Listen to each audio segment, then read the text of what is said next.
ഇന്ത്യയുടെ ഉപരാഷ്ട്രപതി ഇന്നലെ രാജിവെച്ചു. അത് എന്തുകൊണ്ടായിരിക്കാം അങ്ങനെ ഒരു രാജി വയ്ക്കാനുണ്ടായ കാരണം? പല കാരണങ്ങളും പ്രചരിക്കുന്നുണ്ടല്ലോ. അപ്രതീക്ഷിതമായിരുന്നു രാജിപ്രഖ്യാപനം.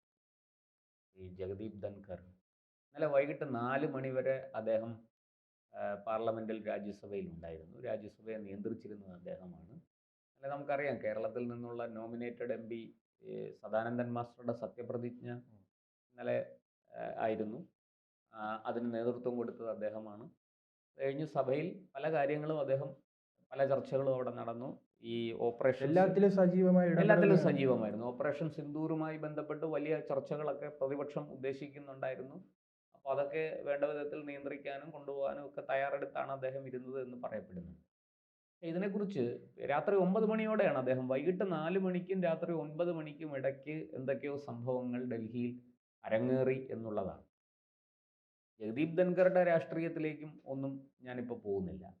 നമുക്ക് ഇന്നലെ നടന്ന സംഭവങ്ങൾ എന്താണെന്നൊന്ന് നോക്കാം.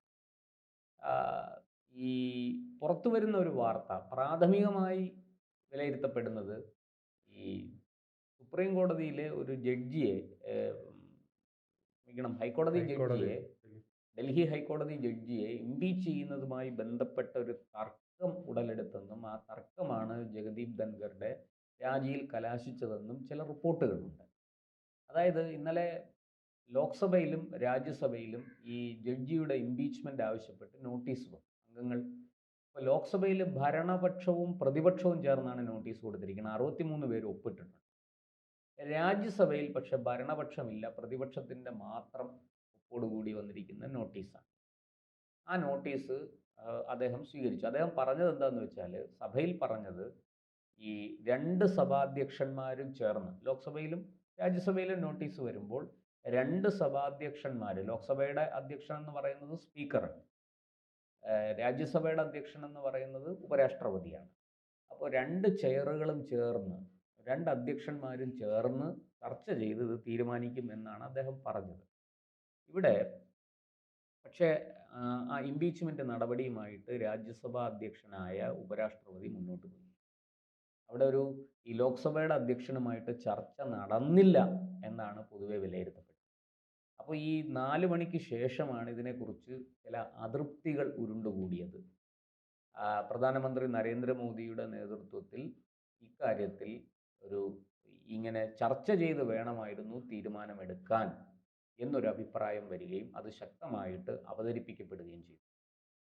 ഈ അതാണ് ഈ ജഗദീപ് ധൻഖറെ ചൊടിപ്പിച്ചതെന്നും അങ്ങനെ അദ്ദേഹം അനാരോഗ്യം ചൂണ്ടിക്കാട്ടി രാജി കൊടുത്തത് രാത്രി 9 മണി കഴിഞ്ഞ ഉടനെ രാജി കൊടുത്തതും എന്നാണ് ഈ ഞാൻ നേരത്തെ പറഞ്ഞ ആദ്യമായിട്ട് വന്ന ചില മാധ്യമ റിപ്പോർട്ട്.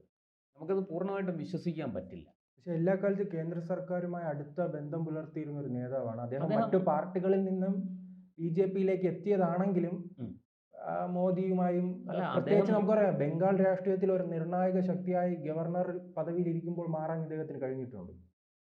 അദ്ദേഹം ഒരു സാധാരണക്കാരനല്ല. നല്ല അറിവുള്ള, പ്രത്യേകിച്ച് നല്ല രാഷ്ട്രീയ പരിചയമുള്ള, രാഷ്ട്രീയ സാക്ഷരതയുള്ള, ഇന്ത്യയുടെ പാരമ്പര്യം എന്താണ്, ഭാരതത്തിൻ്റെ പാരമ്പര്യം എന്താണോ അതിനനുസൃതമായി ജനാധിപത്യത്തെ കൊണ്ടുപോകാൻ കഴിവുള്ള ഒരു വലിയ എന്താ പറയണ്ടേ, വിദ്വാനായ മനുഷ്യനാണ് ജഗദീപ് ധൻഖർ. സത്യം ആരുടെ മുഖത്തും തുറന്നു നോക്കി പറയുന്നതിന് അദ്ദേഹത്തിന് യാതൊരു ഭയവും ഉണ്ടായിട്ടില്ല. മുമ്പും അദ്ദേഹത്തിൻ്റെ ചരിത്രം അങ്ങനെയാണ്. നമുക്കറിയാം ബംഗാളിൽ അദ്ദേഹം ഗവർണറായിരിക്കുമ്പോൾ സംഭവ ബഹുലമായിരുന്നു. അദ്ദേഹം ഈ മമത ബാനർജി എന്ന ബംഗാൾ മുഖ്യമന്ത്രിയെ വരച്ച വരയിൽ നിർത്താൻ അദ്ദേഹത്തിന് സാധിച്ചിരുന്നു. അതിനുശേഷമുണ്ടായ സംഭവ വികാസങ്ങളിലേക്ക് നമുക്കിപ്പോൾ പോകേണ്ടതില്ല. പക്ഷേ അദ്ദേഹം ഉപരാഷ്ട്രപതിയായിട്ട് വന്നപ്പോൾ എല്ലാവരും ആഹ്ലാദിച്ചു. കാരണം ഈ ആ സ്ഥാനത്തേക്ക് ഏറ്റവും യോഗ്യനായ, അനുയോജ്യനായ ഒരാൾ വന്നു എന്നുള്ളതാണ് പൊതുവെയുള്ള വിലയിരുത്തൽ. കോൺഗ്രസ്സിന് സത്യത്തിൽ ഒരു പേടി സ്വപ്നമായിരുന്നു അദ്ദേഹം. കാരണം അദ്ദേഹം ഭരണപക്ഷമാകട്ടെ പ്രതിപക്ഷമാകട്ടെ അദ്ദേഹം നിയമങ്ങളും ചട്ടങ്ങളും വിട്ടിട്ട് യാതൊന്നും അദ്ദേഹം ചെയ്തിരുന്നില്ല, ചെയ്യാൻ ആരെയും അനുവദിച്ചിരുന്നുമില്ല. നമുക്ക് സഭാ നടപടികൾ, രാജ്യസഭയുടെ നടപടികൾ പരിശോധിച്ചാൽ, അദ്ദേഹം ഉപരാഷ്ട്രപതിയായതിനു ശേഷമുള്ള നടപടികൾ പരിശോധിച്ചാൽ അത് മനസ്സിലാവും. അപ്പോൾ 3 വർഷമായിട്ട് അദ്ദേഹം ഉപരാഷ്ട്രപതിയാണ്. ഇനി കാലാവധി തീർക്കാൻ 2 വർഷം കൂടെ ഉള്ളപ്പോഴാണ് അദ്ദേഹം അപ്രതീക്ഷിതമായിട്ട് രാജിപ്രഖ്യാപനം നടത്തിയിരിക്കുന്നത്. എന്തായാലും അങ്ങനെയൊക്കെ ഒരു മികച്ച ട്രാക്ക് റെക്കോർഡുള്ള ഒരാളാണ് ജഗദീപ് ധൻഖർ. അദ്ദേഹത്തിന് ഒരു 6 മാസം മുമ്പേ ഹൃദയ സംബന്ധമായ രോഗങ്ങൾ ഉണ്ടാവുകയും അതിൻ്റെ ചികിത്സ നടക്കുകയും ചെയ്തു. അപ്പോൾ ഈ ഏതാനും ദിവസങ്ങൾക്ക് മുമ്പ്, കഴിഞ്ഞ ആഴ്ച ഒരു 10 ദിവസത്തിന് മുമ്പാണ് അദ്ദേഹം കേരളത്തിലെത്തിയത്. അദ്ദേഹം നെടുമ്പാശ്ശേരിയിൽ വന്നിട്ട് ഗുരുവായൂർ അമ്പലത്തിൽ ദർശനത്തിന് പോയി. അപ്പോൾ നെടുമ്പാശ്ശേരിയിൽ വെച്ച് അദ്ദേഹത്തിന് ദേഹാസ്വാസ്ഥ്യം ഉണ്ടായി, ചികിത്സ തേടി. അപ്പോൾ അദ്ദേഹത്തിന് ആരോഗ്യ സംബന്ധമായ പ്രശ്നങ്ങൾ ഉണ്ടായിരുന്നു എന്നുള്ളത് സത്യമാണ്, അത് നിഷേധിക്കാൻ പറ്റുന്ന കാര്യമാണ്. അങ്ങനെ ആരോഗ്യ സംബന്ധമായ പ്രശ്നങ്ങൾ കൊണ്ടാണ് താൻ രാജിവെക്കുന്നതെന്നാണ് അദ്ദേഹം പറഞ്ഞത്. പക്ഷേ ആ രാജി വളരെ പെട്ടെന്ന് ഇങ്ങനൊരു ഇതിലേക്ക് പോയപ്പോൾ സ്വാഭാവികമായിട്ടും സംശയങ്ങളുണ്ടായി.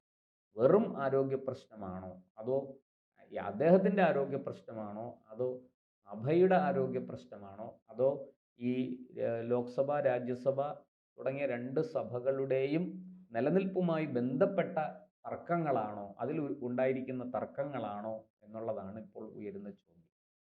അപ്പോൾ ജഗദീപ് ധൻഖർ തനിക്ക് ആരോഗ്യ പ്രശ്നങ്ങളുണ്ട് എന്നുള്ളത് നേരത്തെയുള്ള സംഭവങ്ങളിൽ നിന്ന് അദ്ദേഹം ഒന്നുകൂടി അടിവരയിട്ട് പറയുന്നു. ഇതുപോലെ ഹൃദയ സംബന്ധമായ പ്രശ്നങ്ങൾ നമുക്കറിയാം. രാജ്യസഭ നിയന്ത്രിക്കുക, ലോക്സഭ നിയന്ത്രിക്കുക എന്ന് പറഞ്ഞാൽ അത്ര എളുപ്പമുള്ള കാര്യമല്ല. അംഗങ്ങളെ നിയന്ത്രിക്കാൻ വലിയ പാടാണ്. വലിയ രീതിയിൽ ശബ്ദ കോലാഹലങ്ങളുണ്ട്. നല്ല ആരോഗ്യമുള്ള ഒരാളിന് മാത്രമേ, പ്രത്യേകിച്ചും ഹൃദയ സംബന്ധമായ രോഗങ്ങളുള്ള ഒരാളിന് ഒരു പക്ഷേ ആ ചെയറിലിരുന്ന് സഭയെ നിയന്ത്രിക്കാൻ വലിയ പ്രയാസം നേരിടേണ്ടി. അത് സത്യമാണ്, നമുക്കെല്ലാവർക്കും അറിയുന്നതാണ്, നമ്മളെല്ലാവരും കാണുന്നതാണല്ലോ. ലോക്സഭയിലും രാജ്യസഭയിലും ഒക്കെ പ്രതിപക്ഷം എന്തൊക്കെയാണ് വിഷയങ്ങൾ ഉണ്ടാക്കുന്നത് എന്ന് നമ്മൾ അറിയുന്നതാണ്. അപ്പോൾ അതൊക്കെ ഈ ആരോഗ്യ പ്രശ്നങ്ങൾ അവിടെ അദ്ദേഹം ചൂണ്ടിക്കാട്ടുന്നതിനകത്ത് യുക്തിയുണ്ട്, അത് നിഷേധിക്കാൻ പറ്റും. പക്ഷെ ഇവിടെ ഒരു വലിയ പ്രശ്നം മറ്റൊന്നുള്ളത്, ഈ ഓപ്പറേഷൻ സിന്ദൂറുമായി ബന്ധപ്പെട്ട് വലിയ ചോദ്യങ്ങളും ചർച്ചകളും സഭയിൽ നടക്കാൻ പോവുകയാണ്. നമുക്കെല്ലാവർക്കും അറിയാം.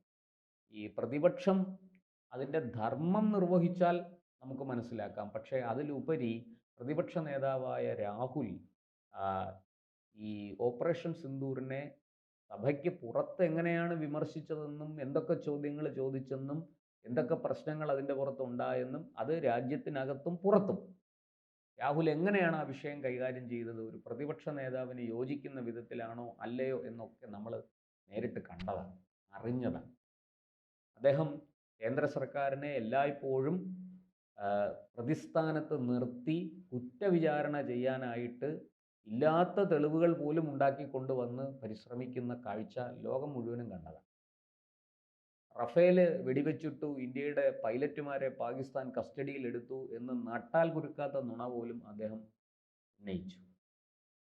അങ്ങനെ ഒരു സാഹചര്യത്തിൽ ഈ ഓപ്പറേഷൻ സിന്ദൂറുമായിട്ട് സഭയ്ക്കകത്ത് ചർച്ച ആരംഭിക്കുമ്പോൾ, പ്രത്യേകിച്ചും രാജ്യസഭയിൽ BJPക്ക് ഒറ്റയ്ക്ക് ഭൂരിപക്ഷം ഇല്ല, അവിടെ അത് നിയന്ത്രിക്കാൻ ഏറ്റവും മിടുക്കനായ ഒരാൾ തന്നെ വേണം. അതിന് ജഗദീപ് ധൻഖറാണ് എന്നുള്ളതിൽ ഏറ്റവും മികച്ച ആൾ എന്ന കാര്യം നിസ്തർക്കമാണ്. അതിനകത്ത് ഒരു സംശയവുമില്ല. ആ സമയത്ത് ഈ ഓപ്പറേഷൻ സിന്ദൂർ ചർച്ചയ്ക്ക് വരാനുള്ള ഒരു സാഹചര്യം മുന്നിൽ നിൽക്കുമ്പോൾ അദ്ദേഹം രാജിവെച്ചത് ഒരു വലിയ അടിയാണ് BJPയെ സംബന്ധിച്ച്, കേന്ദ്ര സർക്കാരിനെ സംബന്ധിച്ച്. അപ്പോൾ അദ്ദേഹത്തിന് അത്രയേറെ വിഷമമുണ്ടാക്കുന്ന എന്തൊക്കെയോ കാര്യങ്ങൾ അവിടെ സംഭവിച്ചിട്ടുണ്ട് എന്നുള്ളതാണ് വ്യക്തം. ഒരു പക്ഷേ ആരോഗ്യ പ്രശ്നങ്ങളാകാം, അല്ല രാഷ്ട്രീയമായ അഭിപ്രായ വ്യത്യാസങ്ങളാകാം, തൻ്റെ ഉപരാഷ്ട്രപതി എന്നുള്ള തൻ്റെ അധികാര പരിധിക്കുള്ളിലെ ചില കാര്യങ്ങളുമായി ബന്ധപ്പെട്ടുണ്ടായ വിയോജിപ്പാകാം. എന്തു തന്നെ ആയാലും ശരി, ഉപരാഷ്ട്രപതി ജഗദീപ് ധൻഖർ ഏറ്റവും അനുചിതമായൊരു സമയത്താണ് രാജിവെച്ചിരിക്കുന്നത് എന്ന് പറയാതിരിക്കാൻ സാധിക്കില്ല. കേന്ദ്ര സർക്കാരും BJPയും RSSും ഒക്കെ വളരെ ആഴത്തിൽ ചിന്തിക്കേണ്ട ഒരു വിഷയമായിട്ടാണ് ഇപ്പോൾ ഇത് വന്നിരിക്കുന്നത്. നിസ്സാരമല്ല. ജഗദീപ് ധൻഖർ പ്രതിഷേധിച്ച് രാജിവെച്ചതാണെങ്കിൽ അതിൻ്റെ കാരണം, അതിൻ്റെ മർമ്മം അറിഞ്ഞ് അതിന് പരിഹാരം കണ്ടെത്തണം. അല്ലാത്ത പക്ഷം അത് BJPക്ക് വലിയ തിരിച്ചടിയായി മാറും. കാരണം പ്രത്യേകിച്ച് ജാട്ട് സമുദായവുമായി ബന്ധപ്പെട്ട് നിൽക്കുന്ന ഒരു നേതാവാണ്. അപ്പോൾ ജാട്ട് സമുദായം അറിയാം, ഉത്തരേന്ത്യയിൽ വലിയ സ്വാധീനമുള്ള, ഇടക്കാലത്ത് BJPയെ വലിയ രീതിയിൽ പിന്തുണയ്ക്കുന്ന ഒരു സമുദായം. ഹരിയാന തൊട്ട് ഇങ്ങോട്ട് ബി ജെ പിയിൽ വലിയ സ്വാധീനം, അപ്പോൾ ആ പ്രദേശങ്ങളിൽ, ആ പശു ബെൽറ്റിൽ വലിയ സ്വാധീനം ചെലുത്തുന്ന ഒരു വിഭാഗമാണ് ജാട്ട്. അതുകൊണ്ട് തന്നെ ഈ ജാതി സമവാക്യങ്ങളെ നന്നായി കൈകാര്യം ചെയ്യുന്ന ബി ജെ പി വളരെ മികച്ച സോഷ്യൽ എഞ്ചിനീയറിംഗാണ് ബി ജെ പി നടത്തിക്കൊണ്ടിരിക്കുന്നത്. ഒരിക്കലും ഒരു ജാതിക്കാരെയും, അത് മുന്നാക്കമാകട്ടെ പിന്നാക്കമാകട്ടെ, അവരെ ഒന്നും എന്താ പറയുക, വെറുപ്പിക്കുന്ന, അവർക്ക് അതൃപ്തി ഉണ്ടാക്കുന്ന ഒരു നീക്കം ബി ജെ പിയുടെ ഭാഗത്തുനിന്ന് ഉണ്ടാകാതെ വളരെ തന്മയത്വത്തോടുകൂടി, വളരെ തന്ത്രത്തിൽ കൃത്യമായിട്ടും സോഷ്യൽ എഞ്ചിനീയറിംഗ് നടത്തി അർഹിക്കുന്നവരെ അർഹിക്കുന്ന പദവിയിൽ അവരുടെ യോഗ്യതയ്ക്കനുസരിച്ച് പ്രതിഷ്ഠിക്കാൻ ബി ജെ പിക്ക് കഴിയുന്നുണ്ട്. അത് ബി ജെ പിയുടെ ഒരു വലിയ നേട്ടവും കൂടിയായി മാറുന്നുണ്ട്. അത് കഴിഞ്ഞ 10 വർഷമായിട്ട് നമ്മൾ കണ്ടുകൊണ്ടിരിക്കുകയാണ്. അങ്ങനെയുള്ള സാഹചര്യത്തിൽ അതിനും കൂടി ഒരു തിരിച്ചടിയാണ് ജഗദീപ് ധൻഖറിൻ്റെ ഈ രാജി എന്നുള്ളത് നമുക്കിവിടെ അടിവരയിട്ട്